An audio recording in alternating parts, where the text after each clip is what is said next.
Hello everyone, this is I, Mossy, and I'm sure we've all been through those games in Frontlines and CC where ourselves or our teammates just quite can't get the damage numbers we would like. But no more. In this video, I will expose at least one burst and burst rotation, as well as providing tips for all jobs so you can improve your damage padding skills and kills. I will also be providing numbers for your threshold calculations. Disclaimer, these bursts and burst rotations are AoE focused and are more tuned for frontline/crowd damage. As such, your order might separate from more common rotations. The numbers are calculated in a vacuum setting, excluding external factors like battle height, enemy mitigation, positioning, or party-wide buffs. So this is just a projected value of the damage your job can put out in that setting. As well, all burst and burst rotations can be broken up into smaller pieces, as the real game will differ based on the external factors mentioned, causing you not to be able to get the full burst off.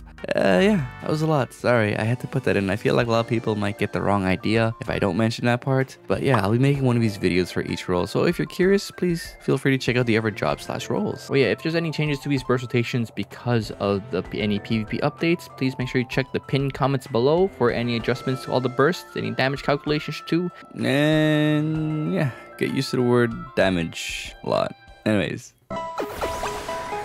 Summoner burst without LB relies on chaining your primal-based skills. We'll first start off with Slipstream and then into Crimson Cyclone and weave in Mountain Buster, lastly Crimson Strike. The base AoE damage of this burst is 32k. Tip: if it is too dangerous to use the Gap Closer Crimson Cyclone into the enemy team, use it on an over-aggressed melee or take advantage of terrain and use the Crimson Strike in the burst. This will overall reduce your burst damage, but you'll be alive, so kind of works. To maximize damage, it is suggested to use the Bahamut version of your LB and weave it in after your Slipstream cast, and then the Enkindled Bahamut should come after the Crimson Strike, resulting in an additional 30k in AoE damage, now totaling the base damage to 62k. I would honestly not recommend using your KFC fried chicken bird.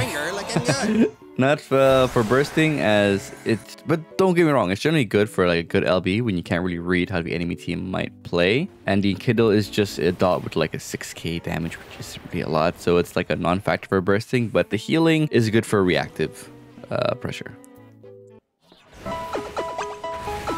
Alright, Black Mage. Black Mage can burst in either fire or ice stance, but we will assume you want the dot damage, so opt for the fire version. You first need to build up flare though for most of the combo. Burst combo is as following: Nightwing into flare into super flare. That's basically it. Base AoE burst damage is 23k with 3k per tick. Reason why we say 23 and not 29 is because we are assuming you only get one stack for the crowd. However, if it is safe enough, you can use Aether manipulation with burst, the action, not the nomenclature, to increase it to 39k. Just make sure you have a focus target macro so you can quickly TP out. Okay. This is also assuming you don't have your LB, which is literally just AoE spam, and with Foul can ramp it up on paper to 55k, not including dots. But yeah, it's just straight spam.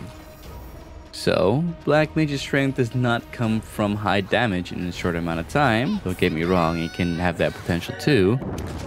But it's that it can continuously pump high damage over an extended period of time from range with its LBs and dots. To add in, Ice Stance is great for CC locking if your team is lacking darks or CC potential, as most people don't normally consider the Black Mage dots as a threat, but in essence can be very effective in coordination.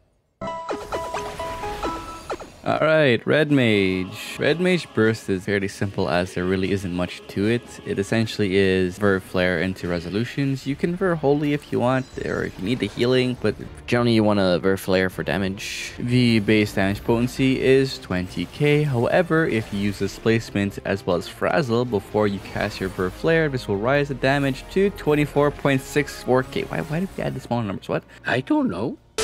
Yeah, we won't consider the dots from Black Trans into the damage calculations, as those are single targets. And if you combine it with your LB, the center of people will be hit for 51k, while the rest not 51k. As a tip, if you want to min-max our crowd control potential as red mage when we burst, you would want to use the order of Ver Flare into LB, then into white stance for a white shifted resolutions, or the silence, as the silence will help support our team if they wish to do follow-up damage. If we pray, they do follow-up damage. And yeah.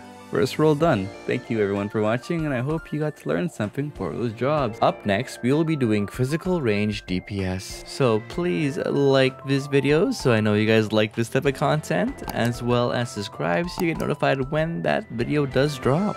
Oh, lastly, I suggest joining these lovely PvP discords if you get the chance, or if you haven't already. But until then, happy hunting, fellow wolves. Bye. Also, thank you for the 500 subs. I appreciate it. Okay, bye for real now.